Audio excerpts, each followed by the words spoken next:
membuktikan atau me-reveal atau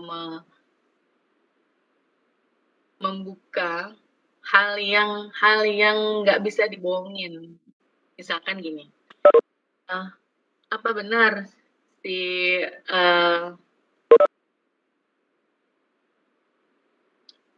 siapa namanya? Apa benar misalkan si Rijal tuh memang beneran anak ibu bapaknya gitu? Apa bukan dia nemu dari tempat lain misalkan? Sorry aja.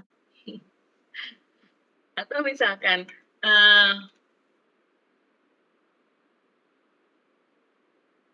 kayak sekarang contoh-contoh yang artis yang nggak ngakuin, enggak itu bukan anak gue gitu, kamu bikinnya sama yang lain gitu, jangan ngaku-ngaku itu anakku gitu kan. Tapi dia tidak bisa berbohong melalui genetik ini gitu. Oke, itu pada manusia ya. Saya akan memberikan contoh.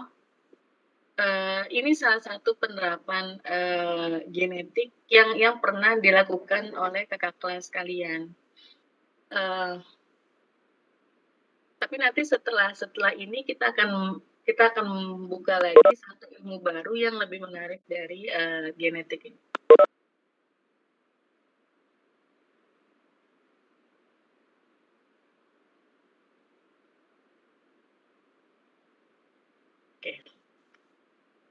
Oke, dia melakukan analisis filogenetik, artinya hasil genetik yang ada itu dibuat pohon dari Decapoda dengan infraordonya Brachyura.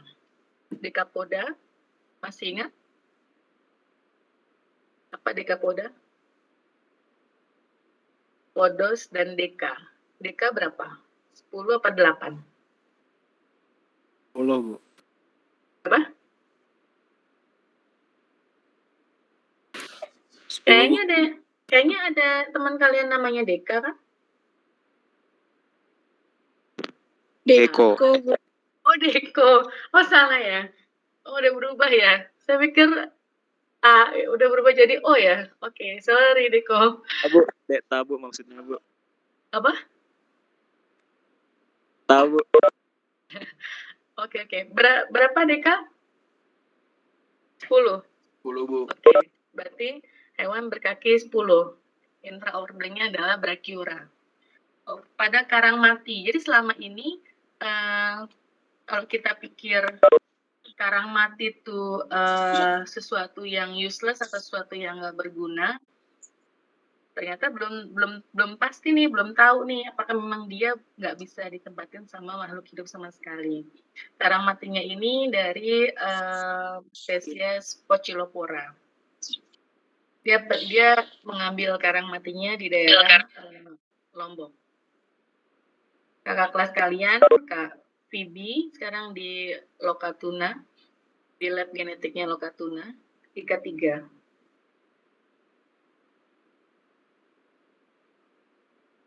Ini Decapoda, alias si kepiting-kepitingan, udang-udangan, ya. Pokoknya yang termasuk dari ordo ini. Dan dia tuh tinggalnya memang di daerah, banyak juga di daerah terumbu karang.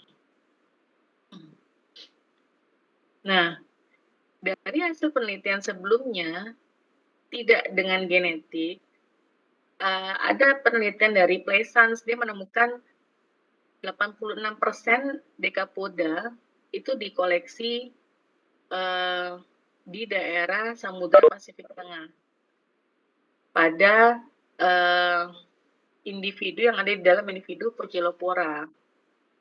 Dan di dalamnya ini ada 72 individu si Decapoda yang hidup di dalam sini. Nah, kalau kayak misalkan kepiting rajungan dengan misalkan rajungan dengan kepiting bakau, itu masih bisa kita perbandingkan karena ukurannya sangat besar. Dan itu masih bisa kita identifikasi secara morfologi. Tapi kalau yang seperti udang, di sebelah gambar yang sebelah kiri atas, ini adalah cryptic species. Artinya dia susah untuk dibedakan secara morfologi individu yang satu dengan yang lainnya secara spesies. Karena dari itu sering terjadi salah identifikasi dari dekapoda ini. Karena itu mereka melakukan pendekatan yang lain untuk mengidentifikasikan dari dekapoda, yaitu dengan menggunakan genetik. Gennya adalah cytochrome C oksidase 1 atau CO1. Oke, kemarin kita sudah membahas genetik dan bagaimana cara kita bisa dari dalam tisu atau jaringan itu bisa keluar genetiknya. Itu kita bisa mendapatkan genetik dengan adanya replikasi DNA. Dan itu diambil dari DNA mitokondria, artinya turunan dari ibu. Kalau mitokondria itu cuma diambil dari ibu. Dan dia melakukan tekniknya itu dengan menggunakan DNA barcoding. Ingat ya, barcoding. Kalau kalian sering ke supermarket, ada barcode, ya itu sama istilah dari DNA barcoding itu terinspirasi dari situ. Karena si DNA kan ATCG bla bla bla itu seperti barcode-nya saja. Dan itu sistem yang digunakan untuk mengidentifikasi. Caranya yang pertama pastinya adalah ekstraksi. Kemarin kita juga mempelajari itu.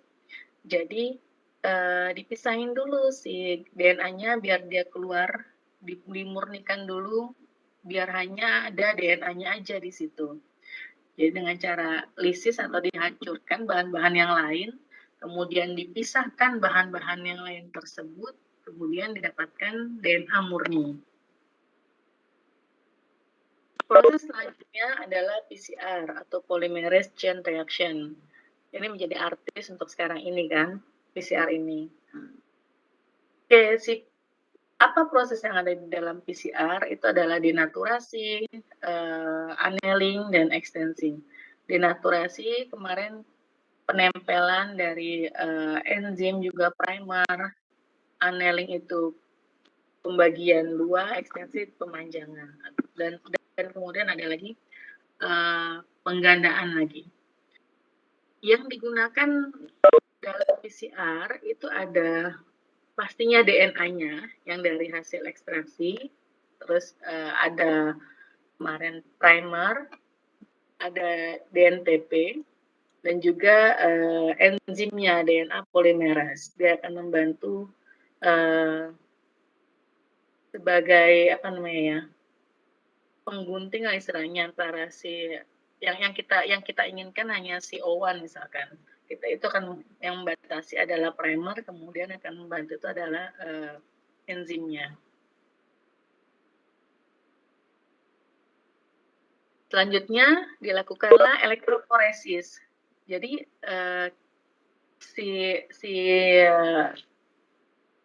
cairan yang ada genetiknya itu kita akan lihat apa benar ada genetik.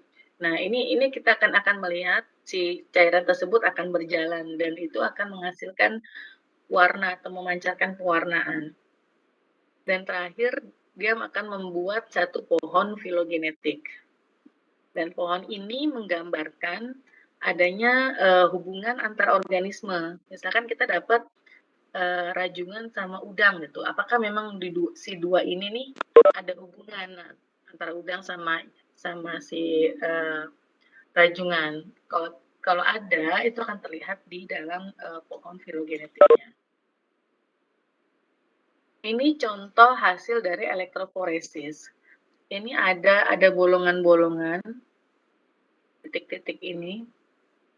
Ini kalau di bahasa genetik disebutnya sumur-sumur, karena memang ini bolong. Ini kita akan masukkan cairan-cairan hasil PCR ke dalam titik-titik ini.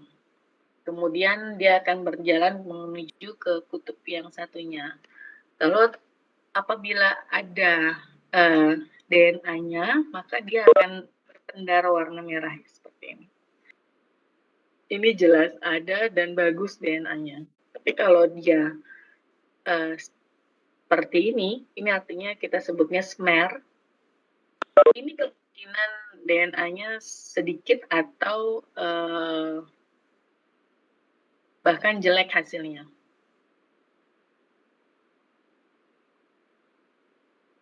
Oke, ini saya skip. Gimana sih caranya dia ngambil sampel dekapoda dari karang mati? Ini ada karang mati. Jadi karang matinya itu kan sudah tidak tertanam pada substrat, jadi nggak perlu dipakai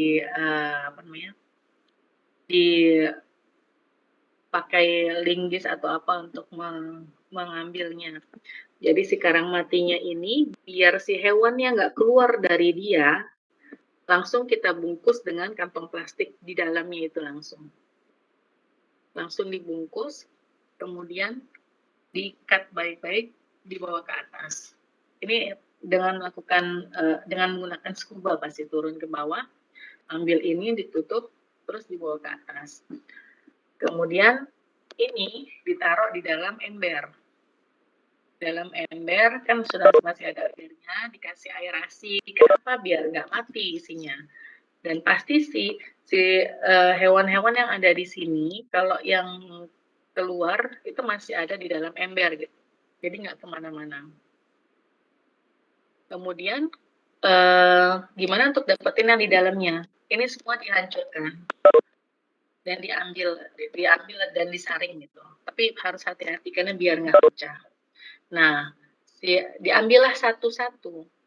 Dekapoda satu udang diambil, kepiting ada diambil. Misalkan ada yang tertarik dengan cacing di sini juga banyak itu diambil. Tapi karena ini penelitiannya khusus dengan dekapoda, jadi yang hanya fokusnya dia adalah dekapodanya saja diambil satu-satu.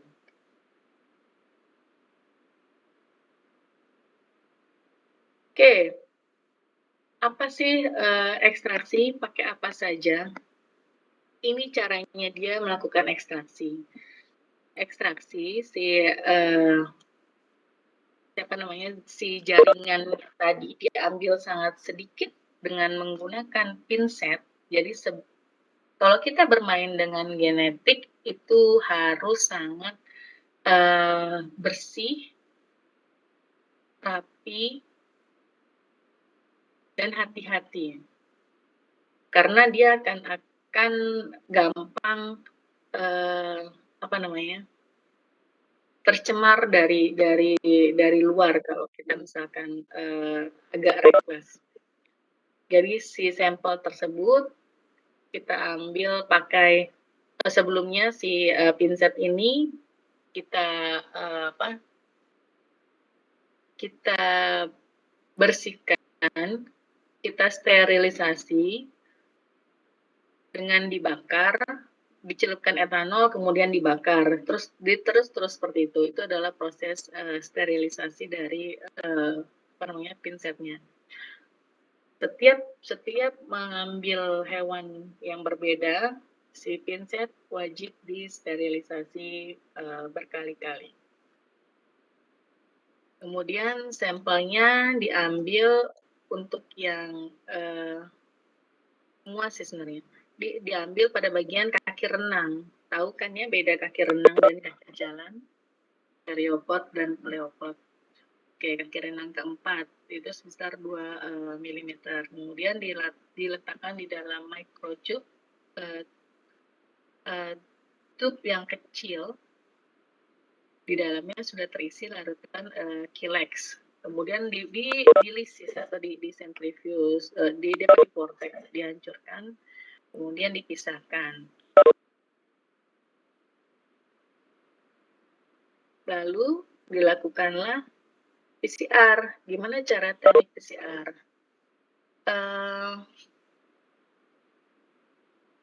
Botol PCR atau ini tube dari PCR, ini isinya ada 8.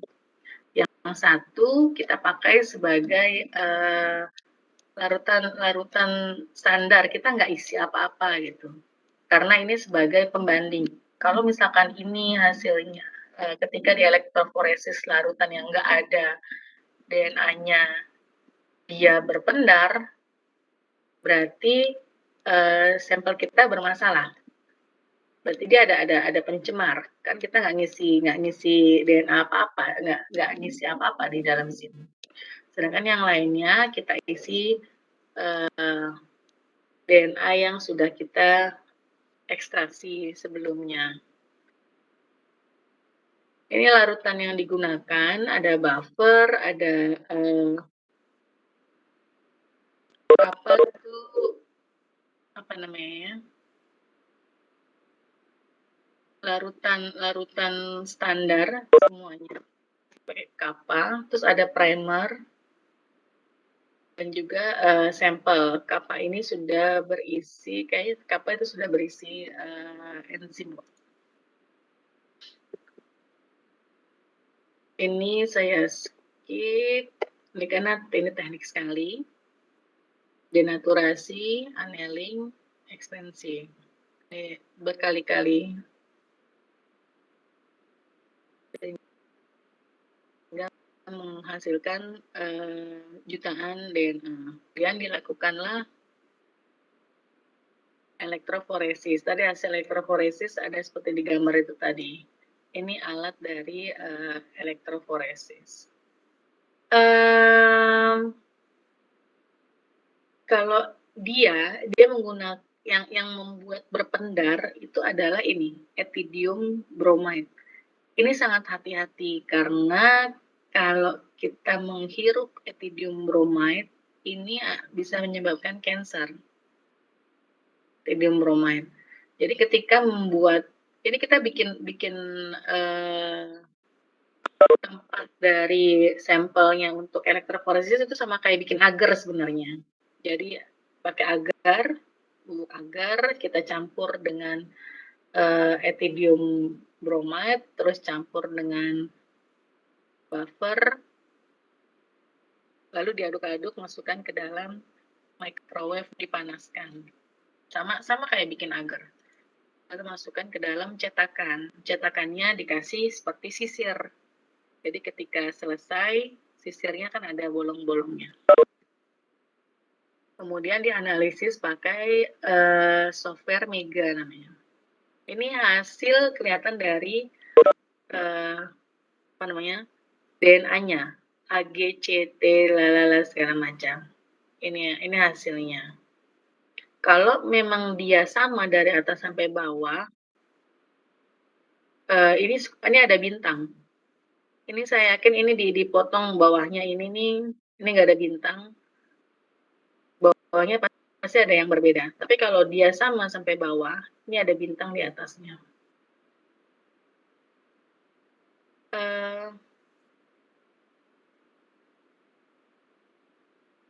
Yang dihasilkan dari penelitian ini ditemukan 50 individu. Ada 38 sampel yang berhasil dianalisis dan ada 12 yang tidak. Karena ada yang hasilnya jelek, ada yang hasilnya bagus. 30 sampel familinya adalah Santidae dengan nilai DNA persentasenya itu 87 sampai 100 dan ada 4 sampel Brachyura, identifikasi kepercayaannya itu 90 sampai 99%. Dan lagi sampel family Majdi identifikasi kepercayaannya itu 96 sampai 99.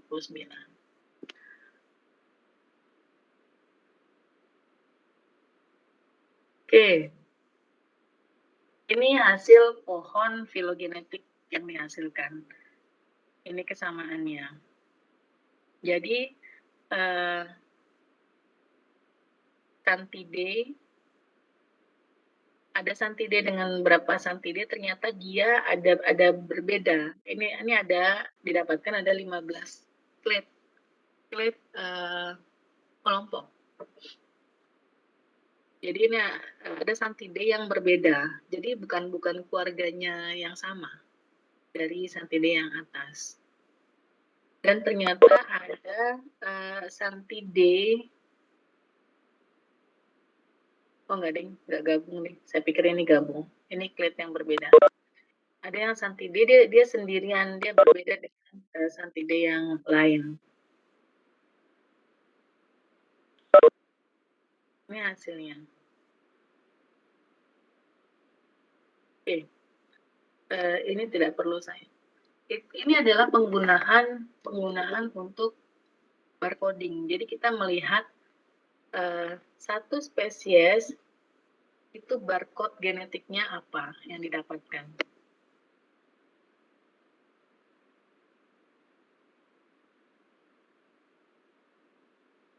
Oke, satu spesies, misal contoh spesies nomor 1. Ini ID-nya, karena kita nggak tahu, nggak bisa identifikasi secara morfologi, kita nggak tahu spesiesnya apa. Nomor 1, ID-nya adalah ini. Ini didapatkan DNA-nya adalah di atas. Ini adalah barcoding. Kalau kita mau tahu misalkan, ini apa ya? Kita bisa cek dari gene bank namanya, banknya DNA. Jadi kita bisa cross check yang satu ini dia namanya apa. Itu akan putar di gene bank dari hasil analisis genetik dari orang di seluruh dunia dikumpulkan di situ. Oke, itu adalah analisis satu-satu. Bisa nggak sih kita menganalisis sampel secara bareng? Misal,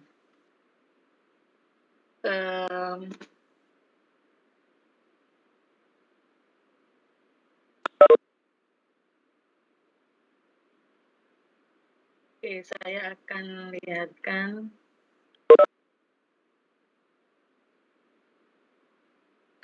yang ada di monitor kalian, PPT-nya warna apa?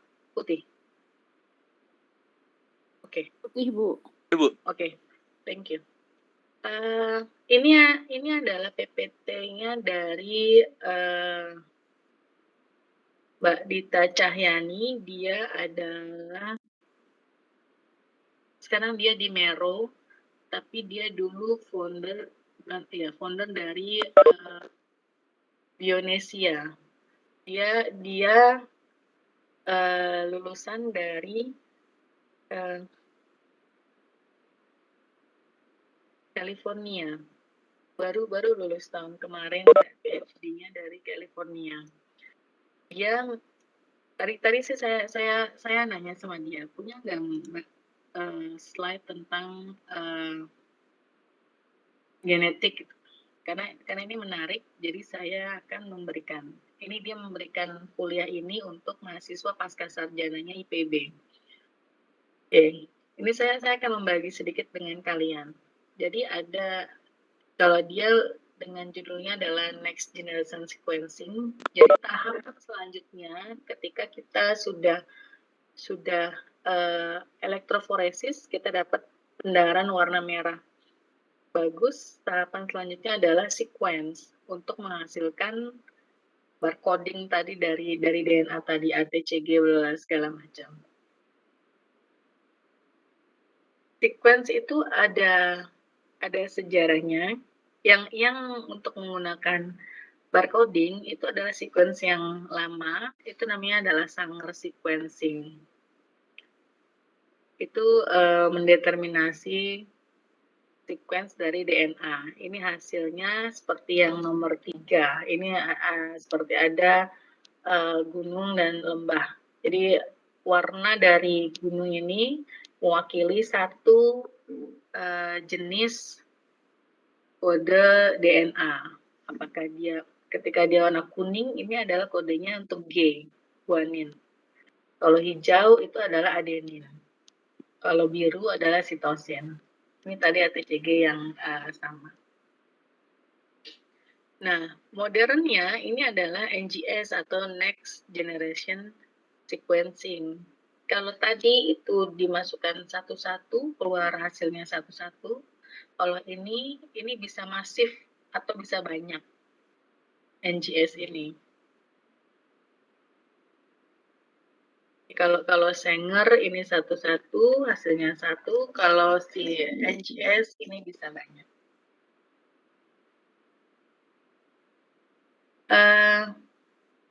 NGS bisa masukin sekitar 20 sampel yang berbeda. Misalkan saya punya kerapu A, kerapu B, kerapu C. Ini masing-masing sampel kita langsung bareng. Itu bisa. Itu namanya targeted specific gene amplicon. Kalau shotgun itu keseluruhan whole genome-nya. Targetednya masing-masing tergantung apa yang mau kita cari gennya. Dan bisa juga DNA metabarcoding. Misal,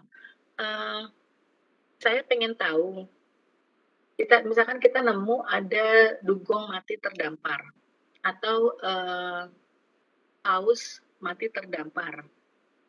Apakah dia karena keracunan dari makanan atau ada hal lain gitu. Kalau kita melihat dia makan apa aja sih, dia telah makan apa aja, berarti kan kita pengen tahu apa isi perutnya. Oke. Itu kita bisa melakukan metabarcoding. Kita mengkarakterize full community di dalam satu cup yang sama. Itu metabarcoding. Atau ini kan terlihat sebenarnya kayak misalkan isi perut dari kepiting gitu, kita bisa melihat, bisa dilakukan identifikasi secara manual. Tapi untuk lebih jelas, kita lakukan adalah metabarcoding. Bedanya apa sih DNA barcoding, metabarcoding? Kalau DNA barcoding ini hanya short, hanya pendek. Kalau ini kalau DNA barcoding untuk spesifik aja, kalau metabarcoding untuk banyak. DNA barcoding menggunakan Sanger sequencing, kalau ini menggunakan NGS. Kalau ini dapat sequence-nya lebih panjang, 800. Kalau ini hanya 300 base pair. Ini DNA barcoding untuk single individual. Kalau DNA metabarcoding untuk keseluruhan komunitas atau yang ada di dalam situ.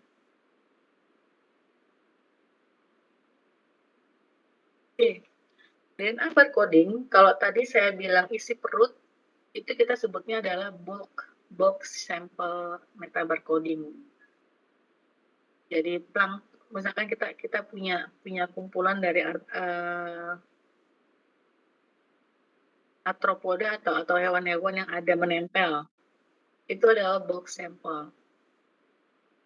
Tapi kalau ini bisa dilakukan dengan hal lain, bisa melakukan environmental DNA namanya. Environmental DNA ini sampelnya yang lepas atau berada di lingkungan. Contohnya, kita mau tahu sih apa aja sih yang ada di dalam air. Kan kita nggak selalu tahu apa aja yang di dalam air. Kalau kita mau tahu apa aja yang ada di dalam air, ini menggunakan environmental DNA metabarcoding. Ini contoh dari environmental DNA metabarcoding. Kita mengambil air di satu tempat dan kita bisa tahu apa aja yang ada di situ. Karena misalkan nih, ini lumba-lumba. Lumba-lumba ini bisa mengeluarkan suara secara tidak langsung, dia mengeluarkan air liurnya, mengeluarkan feces, mengeluarkan air kencingnya segala macam, atau ketika dia melakukan pembuahan itu juga ada di dalam sini. Dan kita nggak tahu apa aja yang ada di dalam air yang ada di sini. Ini contoh sampling dari environmental DNA. Jadi air aja yang diambil, lalu lalu difilter untuk hanya mendapatkan tisu atau jaringan ataupun individu yang ada di dalam air tersebut. Ini kalau ini tanah, ini kita ambil aja tanahnya.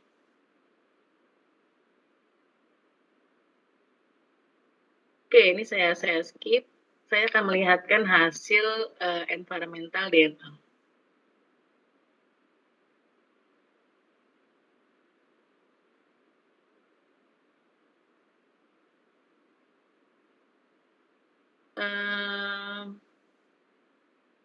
Ini hasil dari environmental DNA. Ini penelitian ini dilakukan oleh Hawis Madupa. Ini sudah ada jurnalnya. DNA metabarcoding memperlihatkan keragaman spesies dan komposisinya dari 3 filum. Filumnya adalah Chordata, Mollusca, dan juga Echinodermata di Indonesian Coral Reef ya, di terumbu karang Indonesia. Ini dia mendapatkan dia ngambil air dari 9 tempat. Ini Lombok, Madura, ini Pulau Seribu, saya tahu ini Nusa Tenggara Timur. Lalu ada di Sulawesi, terus daerah Papua, kalau nggak salah ini Ambon mungkin kali ya. Dan ternyata dari film Chordata, ini ikan-ikanan, dia bisa mendapatkan ternyata di dalam airnya tersebut itu ada spesies, ada Epinephelus ini kerapu-kerapuan, terus ada hiu yang terdetek dalam air yang mereka dapatkan. Lalu untuk moluska ini ditemukan juga beberapa moluska dari airnya, dan ini Echinodermata yang didapatkan dari airnya. Dan kalau lebih detail, ini terlihat ternyata dalam di daerah tersebut, di daerah yang airnya didapatkan itu, ini entah lewat atau ya terdapat ada migrasi atau ada tempat bermain, itu masih unknown kalau itu. Itu terdapat spesies ini, hiu-hiu yang ada di sana. Dan beberapa statusnya adalah endanger. Contoh Anoxyclitis cuspidata, ini sophies atau hiu gergaji. Terus ada lagi Alobias pelagicus atau treasure shark atau hiu tikus. Mereka mendapatkan lagi whale shark dan mendapatkan lagi yang endanger. Mana tadi saya lihat ada 4 endanger. Oke.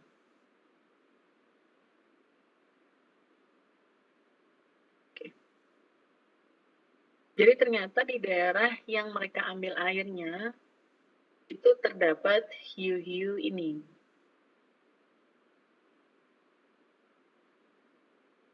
Dan bisa terlihat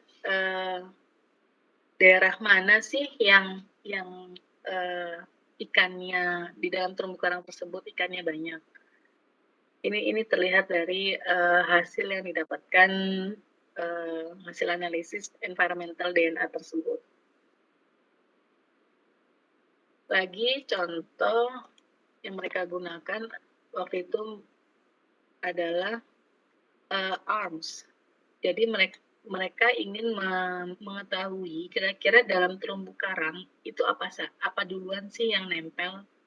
Jadi mereka memasang struktur namanya arms. Ini terdiri dari 8 plat ini yang terbuat dari PVC. Jadi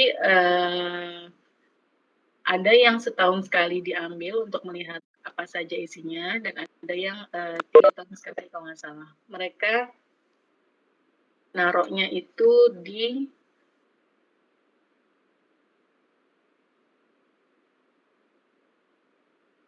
.15 tempat. Enggak deh. 2, 3, 4, 5 tempat di Indonesia. Aceh, Pulau Seribu, Bali, Papua kalau nggak salah. Ini adalah hasilnya. Jadi pengen melihat mana sih yang paling beragam di antara 5 tempat tersebut gitu.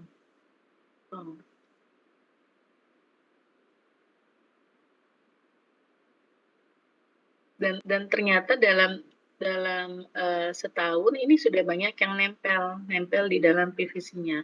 Dan kita nggak tahu ini apa sih yang nempel-nempel ini warna orange, ini warna kuning, ini apa? Ini kita tidak mengetahui ini apa.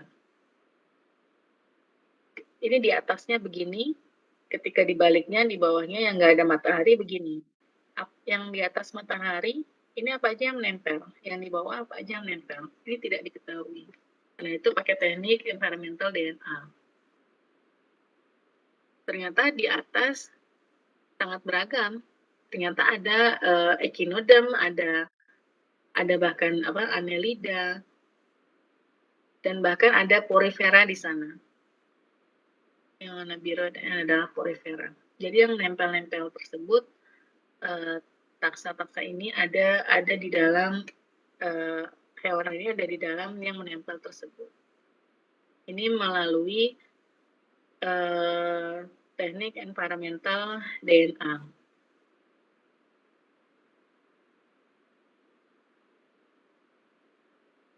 Oke,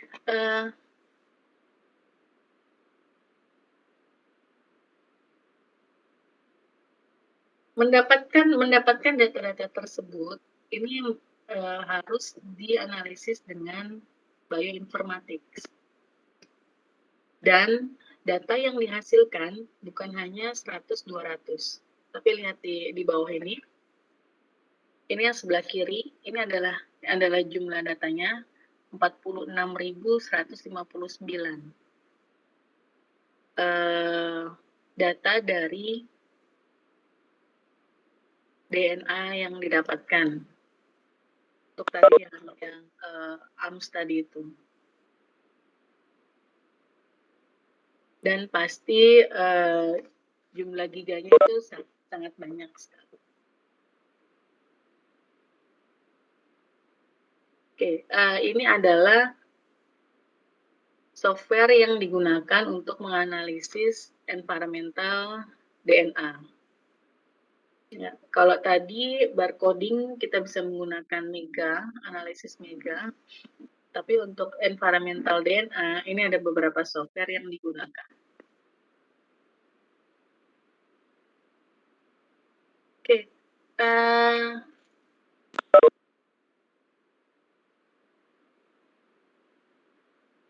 ini menjadi hal yang sangat menarik kalau kalian mau melakukan penelitian ini, karena ada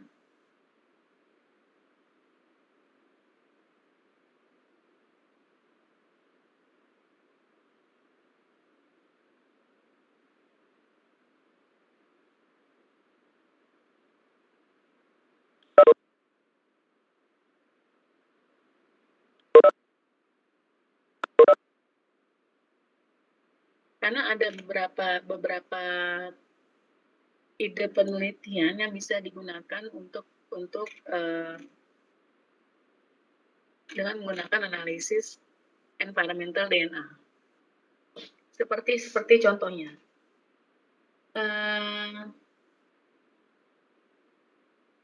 plastik itu selalu sampah plastik yang ada ini pastinya akan mengandung banyak mikrob yang menempel di sekitarnya.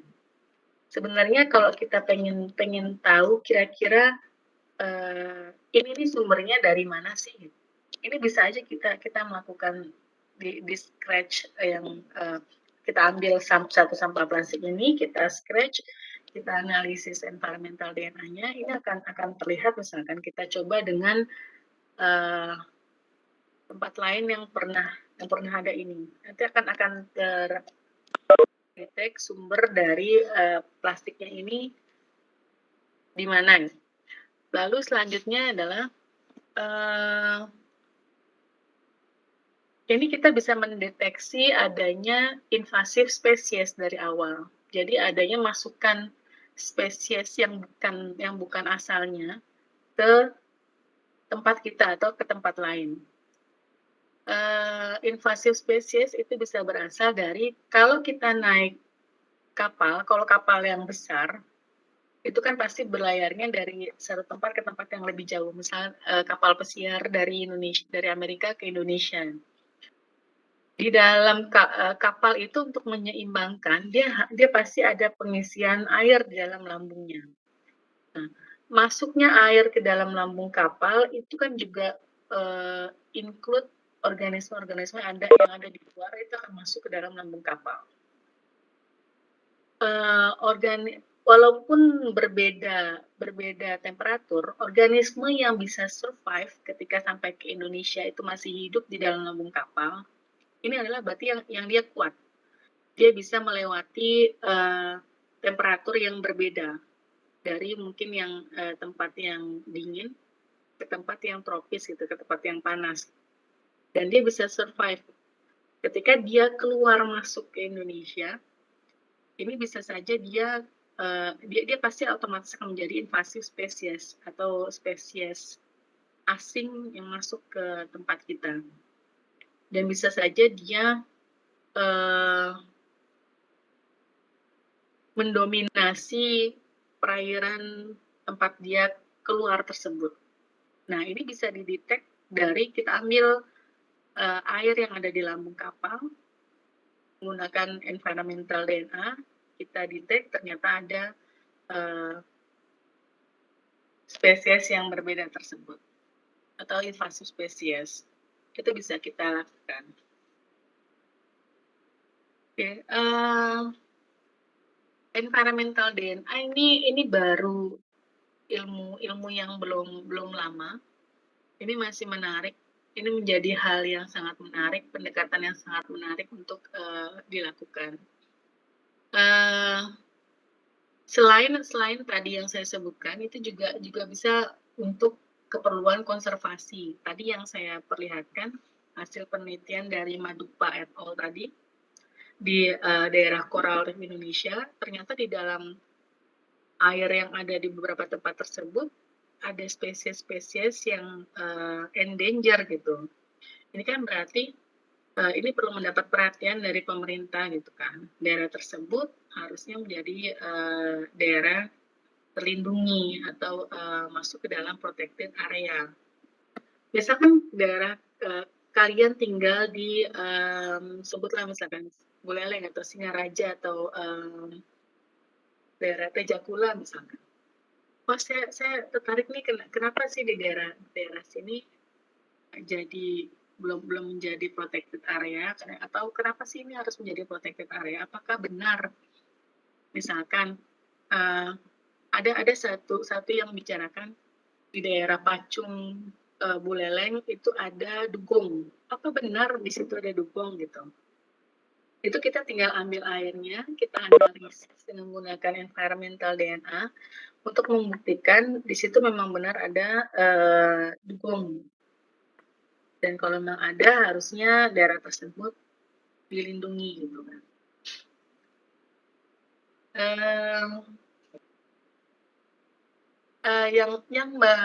Yang baru melakukan atau yang banyak melakukan penelitian dengan environmental DNA ini untuk sekarang ini yang saya tahu ya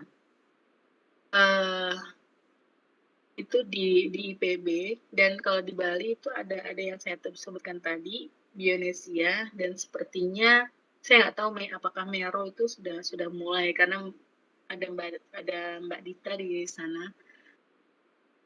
Tapi apakah dia memang jalan ninjanya itu juga melakukan environmental DNA juga saya nggak tahu kan.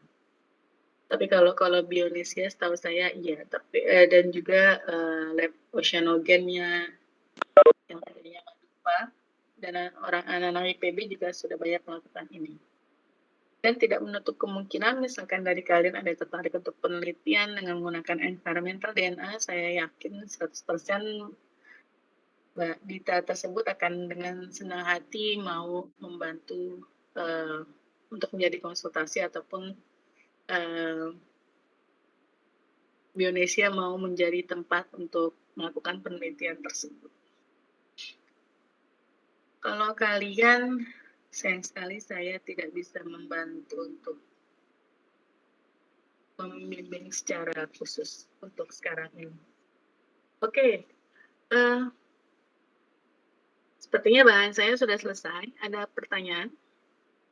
Silakan, pertanyaan apapun diperbolehkan.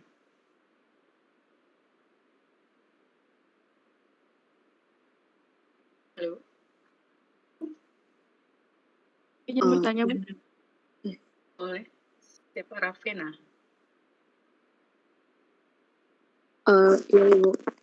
Saya mau bertanya, Bu. Tadi kan itu ada yang di sebelumnya tuh kayak dijelasin yang primer pertama sama primer kedua.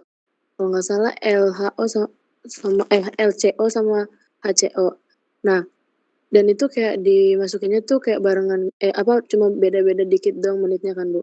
Itu Ya. kenapa nggak milih salah satu atau kenapa harus memasukkan keduanya gitu, Bu? Maksudnya apa perbedaan dari kedua itu gitu, Bu? Makasih, Bu. Oke.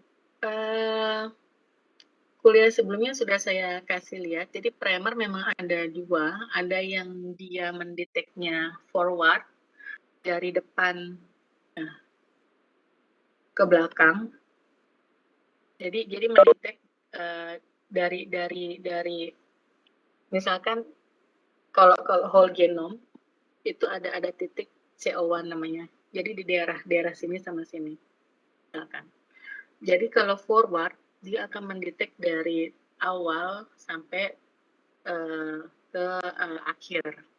Kalau yang satu lagi adalah reverse, itu dari belakang ke depan. Jadi ada dua titik pendekatan hasil DNA tersebut yang akan kita dapatkan. Jadi kalau misalkan forwardnya kita lihat ada beberapa jelek, maka kita bisa melihat reverse-nya. Apakah dia bagus gitu.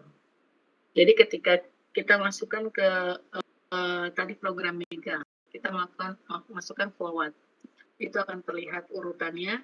Ketika kita masukkan reverse, itu kita harus balikan dulu biar sama-sama seperti forward.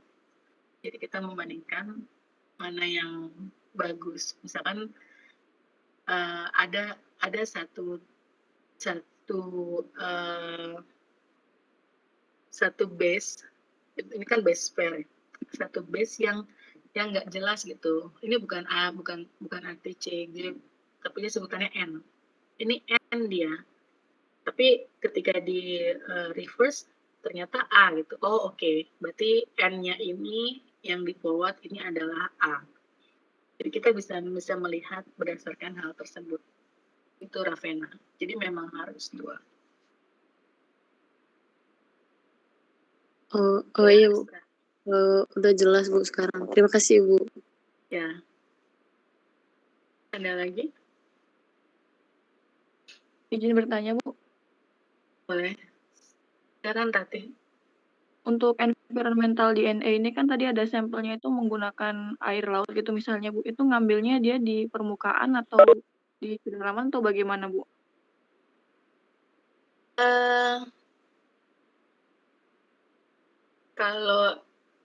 Kalau tadi itu kan di coral reef ya, biar dia tahu di mana sih coral reefnya itu, ya ambil di daerah air antara ya, di antara. Misalnya kita tahu itu memang daerah coral,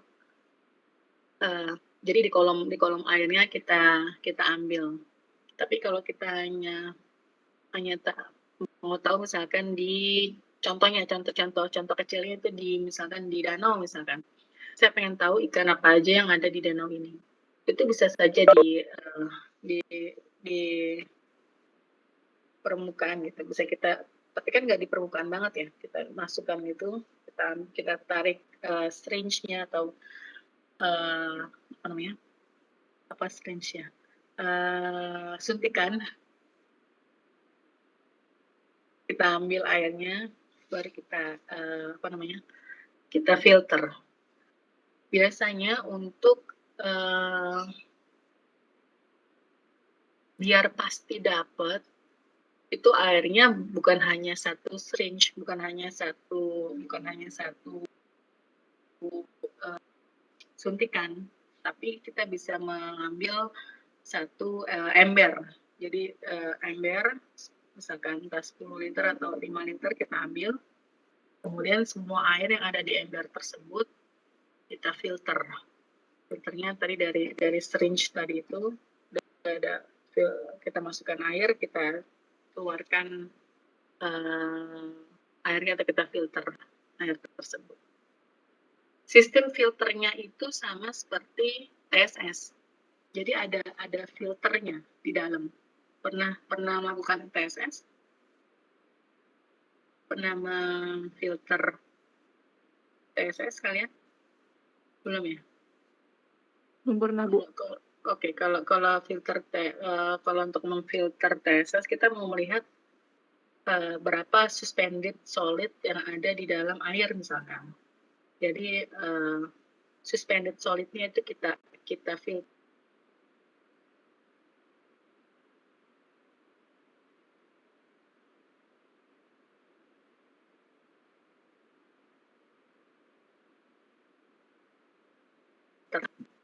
Gitu. Nanti. Baik, terima kasih Bu untuk jawabannya. Oke, ada pertanyaan lain?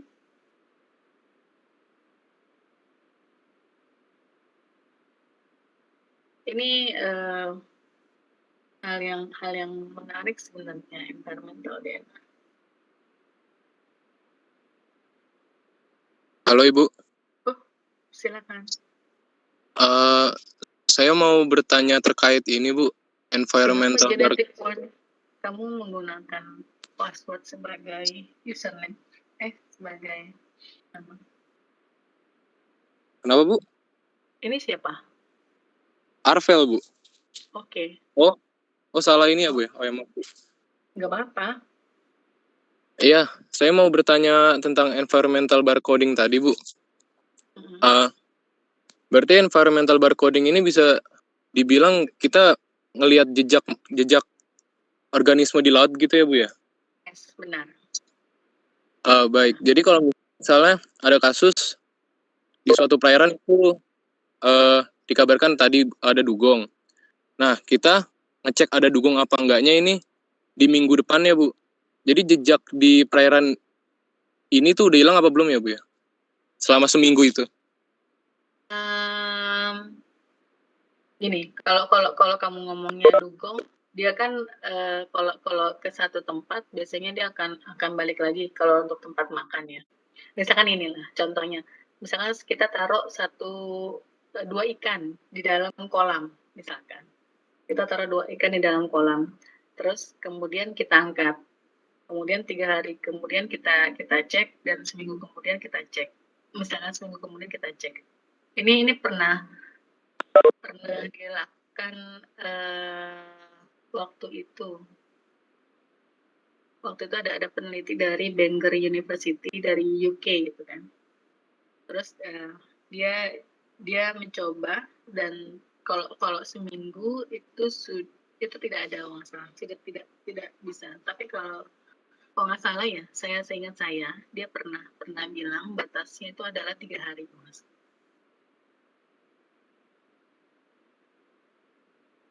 Begitu, Arvel. Baik, terima kasih Bu. Dan tadinya saya pikir hebat sekarang apa benar bisa langsung dapat spesies dengan menggunakan environmental DNA, karena dari yang saya pelajarin waktu 2015 waktu di Bangor itu sulit sekali untuk mendapatkan yang sampai spesies. Tadi ternyata saya diskus sama Mbak Bodita itu, dia bilang bisa karena sudah kita akan memperbandingkan dengan data yang ada di gene bank atau bank genetik tersebut. Dan menarik kalau memang ini sudah bisa sampai spesies, ini wow sekali. Kamu bisa menggunakan teknik environmental DNA untuk jualan konservasi. Maksudnya kamu bisa membuat satu proposal mencari funding internasional menggunakan pendekatan environmental DNA dengan berbicara konservasi. Ini menjual sekali. Oke, ada pertanyaan lain?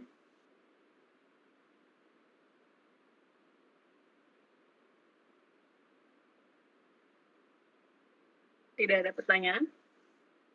Izin bertanya, Ibu. Boleh. Mohon izin, saya Ardika, Ibu. Ya. Saya izin bertanya, apa untuk yang ini beta barcoding environmental DNA ini, apakah bisa digunakan untuk menggambarkan gambaran umum suatu perairan itu, Bu? Misalkan dari hasil barcodingnya itu ditemukan 80% itu DNA bluefin tuna misal. Apakah bisa dikatakan bahwa perairan tersebut didominasi oleh populasi bluefin tuna? Apakah bisa seperti itu, Ibu? Terima kasih. Oke. Lagi-lagi tergantung, berarti ini sangat spesifik ya, spesifik untuk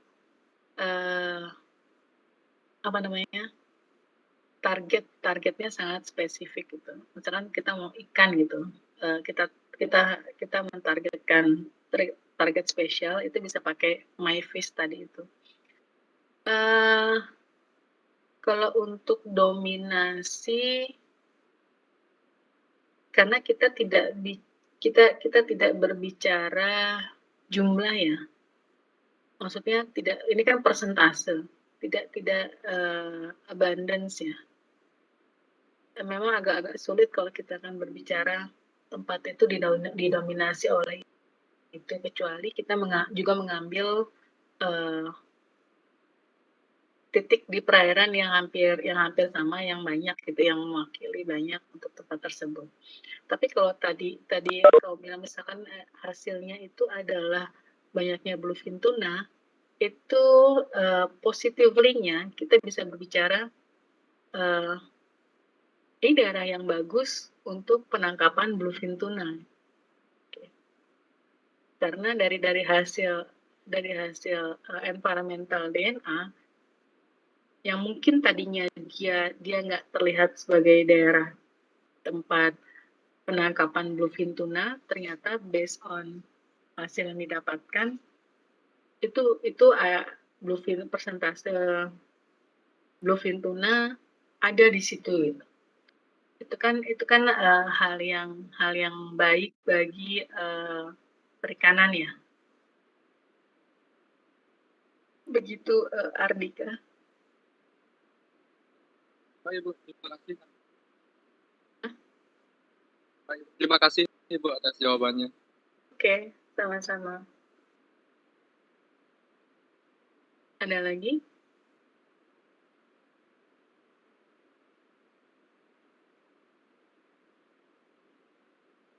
Oke, kalau memang tidak ada lagi, mohon maaf Ibu, saya izin ya. bertanya. Boleh, silakan. Iya. Baik, perkenalkan nama saya Aquila, NIM 19096.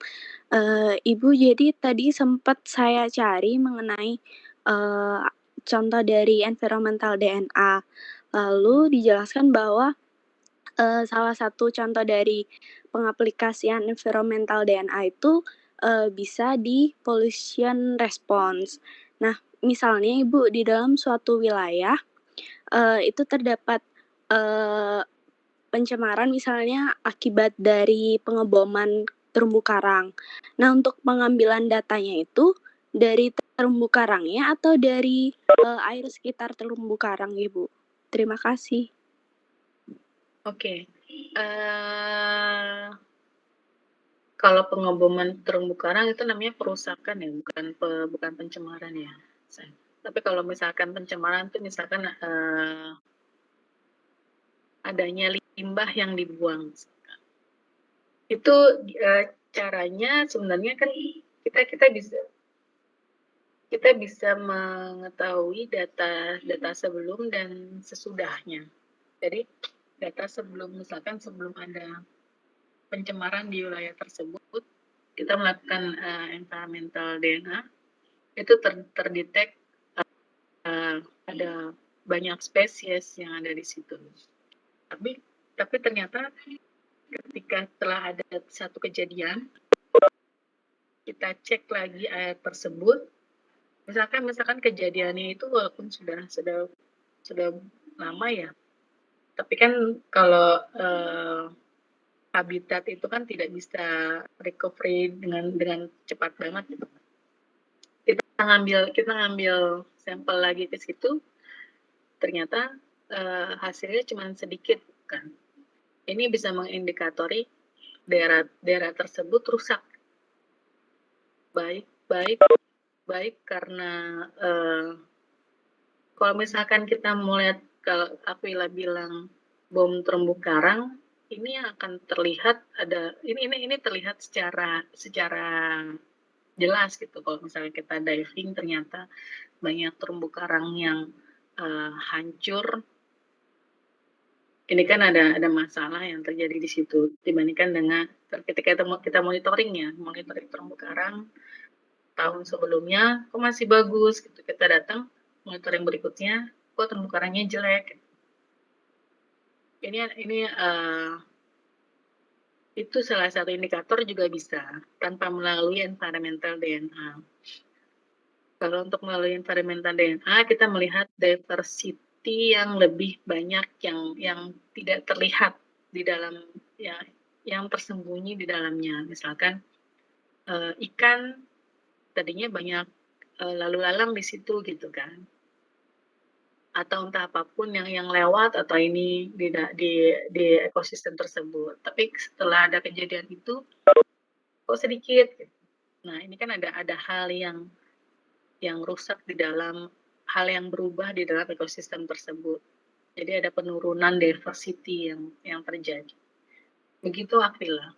Kalau kita cuma mau tahu terumbu karangnya rusak atau terumbu karangnya bagaimana, itu bisa dilakukan dengan scuba. Kita turun, monitoring, kita ambil foto, tag kira-kira berubah atau enggak, itu akan terlihat tanpa melalui environmental DNA.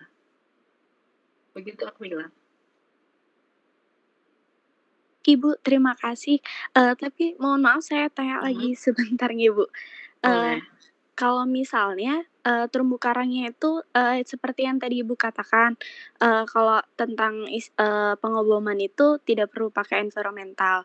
Lalu misalnya dalam wilayah terumbu karang itu misalnya bekas seperti tempat berlayar kapal, itu kan pasti ada tumpahan minyak gitu, Bu. Terus terumbu karangnya rusak. Kalau dengan kasus seperti itu, apakah kita bisa pakai environmental? Kalau tumpahan minyak dulu pernah ada terumbu karang atau enggak, bisa aja sih. Jadi kita mengambil primernya untuk porifera misalkan. Kita mau ngecek, kita nggak turun ke bawah, kita mau ngecek ada terumbu karang atau enggak di bawah dan terumbu karangnya apa aja, itu bisa saja menggunakan hal tersebut untuk menggunakan environmental DNA. Bisa aja kalau seperti itu ya. Tapi kalau lihat dari atas udah banyak minyak, saya sih nggak yakin juga di bawah ada terumbu karang walaupun pakai environmental DNA. Begitu. Baik Ibu, terima kasih.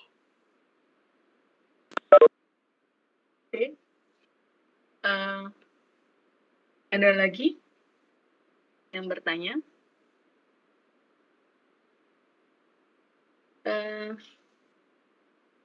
Menarik emang hal ini. Tapi biar terasa apa namanya ya, biar terasa lebih greget gitu ya. Nanti saya kasih ke Korma. Saya minta kalian baca beberapa bacaan, baik tapi akan saya campur karena semuanya tentang genetik. Ada beberapa tentang environmental DNA dan ada yang tentang yang lain gitu. Karena genetik nggak cuma barcoding, kita juga bisa melihat populasi dari satu individu. Nanti saya akan bagikan ke Kormanya. Siapa ya Kormanya? Izin Bu, saya Bu Yandi. Oh, oke. Yandi. Okay. Nanti saya akan kasih ke Yandi jurnal yang ini berapa orang yang partisip? Berapa jumlah mahasiswa? Banyak ya, 135. Wow. Ya Ibu, soalnya mata kuliah ini campuran angkatan 20 dan juga 19 begitu. Oke. Nanti sebaiknya angkatan 20 ya. Bisa bilang nanti ke adik kelasnya, sebaiknya jangan mengambil mata kuliah angkatan 20, sorry. Angkatan 20 IKA 10 ya? IKA 9 ya? Oh, IKA 9 baru kemarin ya? Tahun lalu ya? Oh, enggak deh. Yandi semester berapa ya? Semester 3 Ibu. Oh, berarti Yandi IKA 9. Iya. Biotek nih wajib apa Bu, pilihannya? Wajib Ibu. Iya. Oh, oke. Oke. Nggak, saya pikir ada IKA 10. Sebaiknya jangan ada IKA. Pastinya anak baru semester 1 untuk ngambil mata kuliah ini. Karena kasihan. Jadi nggak punya dasar apa-apa terlebih dahulu. Oke. Nanti saya akan kasih Yandi berapa kelompok ya? 135. Banyak juga ya.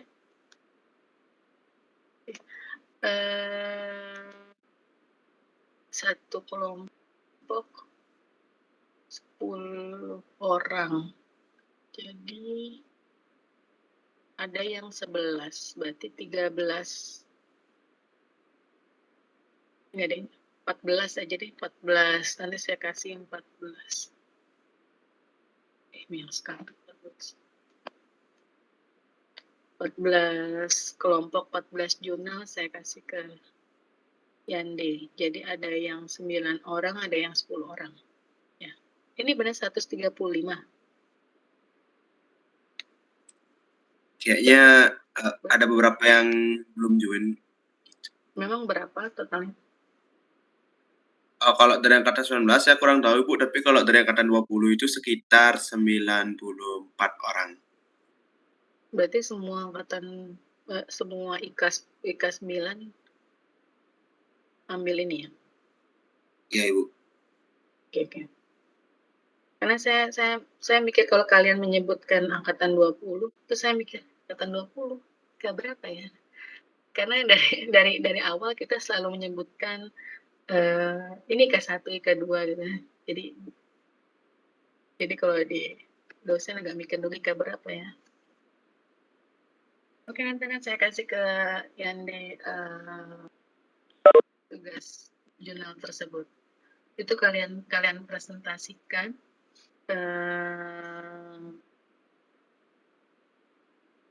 minggu depan ya. Jadi sistemnya adalah ketika itu kan 14 ya.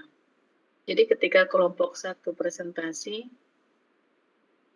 kelompok 7 akan memberikan akan menanggapi kelompok tersebut. Lalu ketika kelompok 2, kelompok